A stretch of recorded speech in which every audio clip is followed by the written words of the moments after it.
Una na po, Basa akong basa! sa inyong lahat. Kahapon pa po ay tinitingnan ko na kayo. Lalo-lalo na po yung nanggaling pa sa malalayong lugar. Meron pa po ako nakitang nasa panig ng katandaan, mga lolo, mga lola. Kahit na po ang lakas ng buhos ng ulan, walang tumitinag, walang umuwi. Lalo na kung nagpapahayag po kayo ng ating pagkakaisa, ng ating hinahanap na katarungan, hinahanap nating katotohanan, transparency, at accountability. Salamat po sa lahat ng mga kapatid sa Iglesia ni Cristo.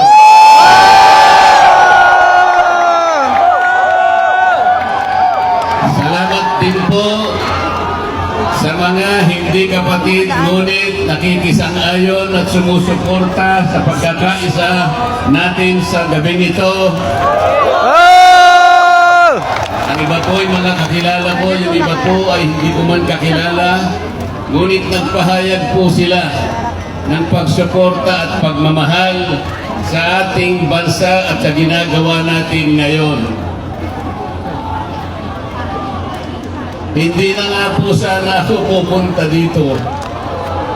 Kasi baka akalain po nung iba, ako pa po yung nag-i-instigate, hindi po. Ang palagi ko pong ginagawa, kagaya ng palagi kong sinasabi, ay kailangan maipakita natin kung ano ang tunay at tapat na paglilingkod ng isang public servant sa pamahalaan.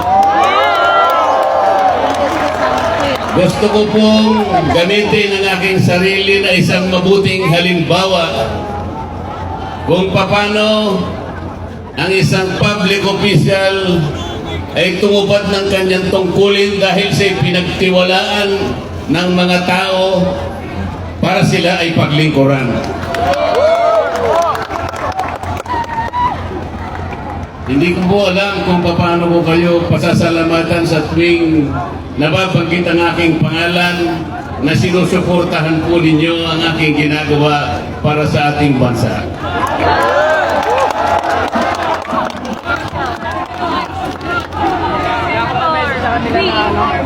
Pangalawang araw na po ito, ngunit hindi ko nakikita sa mukha ninyo ang kapaguran. Hindi ko po alam kung paano ko magpapasalamat sa inyo. Kung magagawa ko lang, napuntahan ko kayong isa-isa para yakapin ko kayo.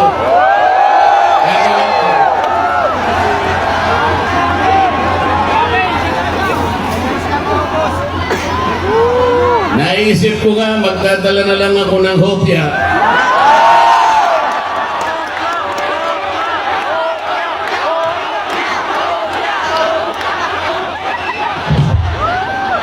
Pero nung makita ko po na napakarami ninyo, kahit 30 pabrika ng hopya, hindi magkakasa sa inyo.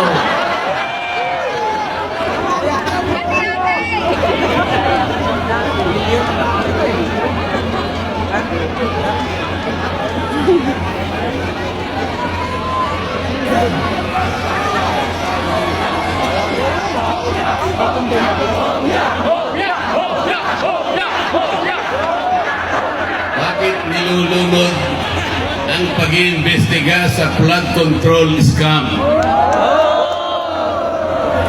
Bakit si Marcoleta ang ikukulong, kayo ang mandarambong?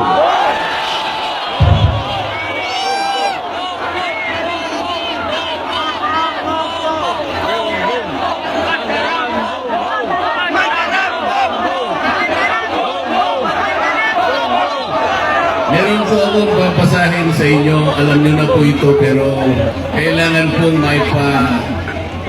alam po uli sa inyo para maitatak po sa ating puso. Ang babasahin ko po sa inyo ay yung pambungad o yung preambulo ng ating saligang batas. Ito po ang kauna-unahan, ito ang pambungad, ito yung panimula. Yung tawagin natin sa English ay preamble. Ito po ang sama-samang isinulat ng bawat isang Pilipino noong ang ating saligang batas ay ating pinagtibay. Babasahin ko po. Kami, ang nakapangyariang sambayanang Pilipino na humihingi ng tulong sa makapangyarihang Diyos upang bumuo ng isang makatarungan at makataong lipunan at magtatag ng isang pamahalaan nakakatawan sa aming mga mithiin at mga lunggati, magtataguyod ng kabutihan sa bawat isa, mangangalaga at magpapaunlad ng aming kamanahan at titiyak para sa aming sarili at sa angkanang susunod ng mga biyaya ng kalayaan at demokrasya sa ilalim ng pananaig ng batas at ng pamahalaang puspos ng katotohanan, katarungan, kalayaan, pag-ibig, pagkakapantay-pantay at kapayapaan ay naglalagda at naghahayag ng konstitusyong ito. Mga kababayan, ito po ang batayan kung bakit nandito tayo ngayon. Nais nating ipaalala sa pamahalaan ang ating mga layunin, ang ating mga adhikain, ang ating mga pangarap para sa ating sarili at sa susunod na saling lahi, at ang ating pangarap sa ating pinakamamahal na bansa. Ito po ang aking paninindigan at alam ko ito ang ating pinagkaisang paninindigan ngayong gabi.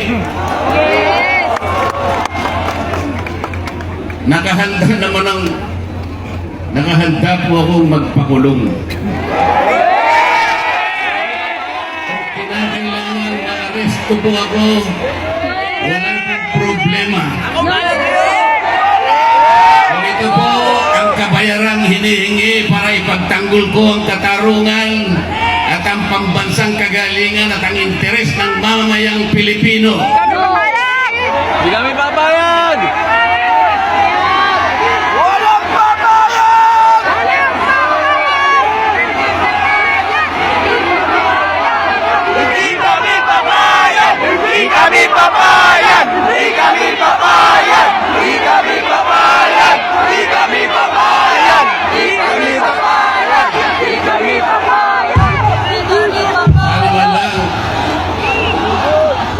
Sana man lang, may ninakaw ako.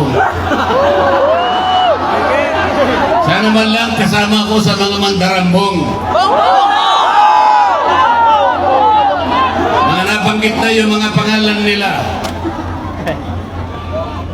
Yang isa ay si Martin Romualdez.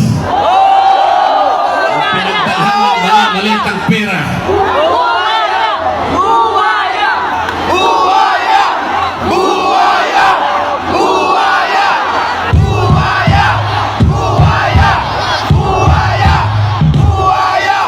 Ako po ang ibinibintang nila sa akin ay sa lating pantulong para sa kampanya para ako ay manalong isang senador. Mga kaibigan ko na pribado at sarili lang pera ang kanilang itinulong sa akin, baka sakaling manalo nga po ako at nanalo nga po.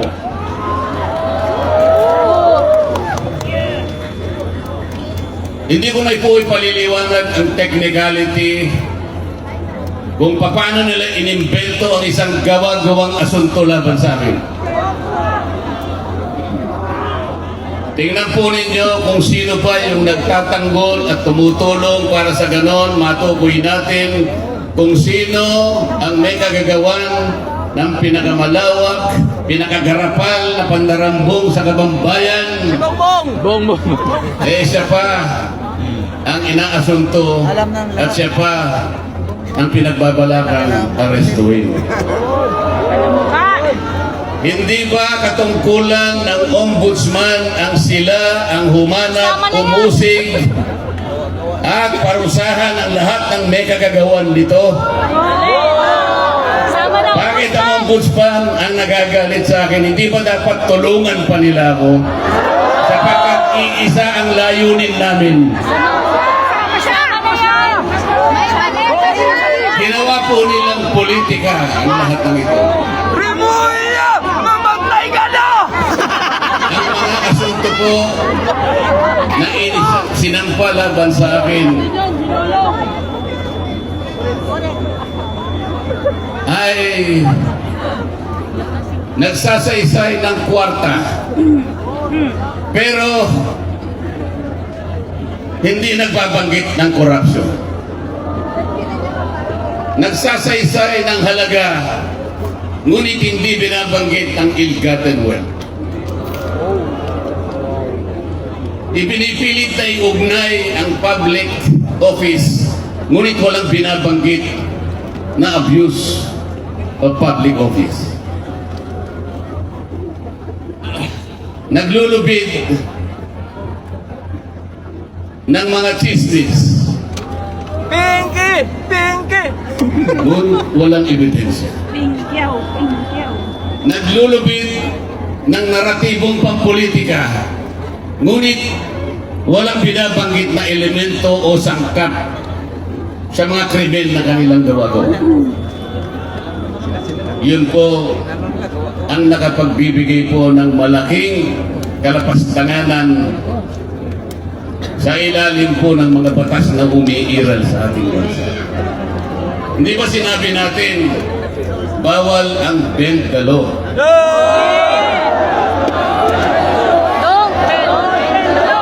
Don't bend the law! Don't bend the law! Ayun. Don't bend the law.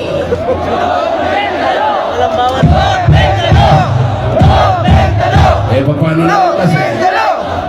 Isa naman kasama ko doon sa bulwagan sa Senado, bigla na lang nagsalita. Sometimes you have to bend the law to be able to please the people.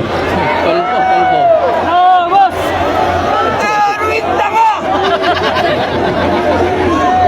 Sumagot na yung kausap. Sumagot yung kausap. Yes, sir! Yes, Tinanong sir! kasi siya kung tama yung sinasabi. Yes, sir! Yes, sir! Remulla, bakit? Ang sabi niya, yes sir.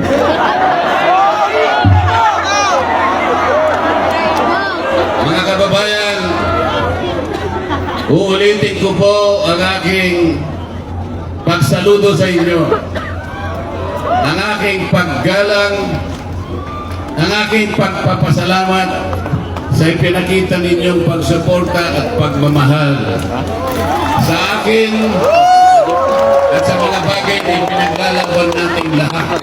Ang katarungan, ang katotohanan, ang pananagutan at ang katarungan. Huwag po tayong maghiwa-hiwalay. Ang sabi nga natin, we are one. We are one.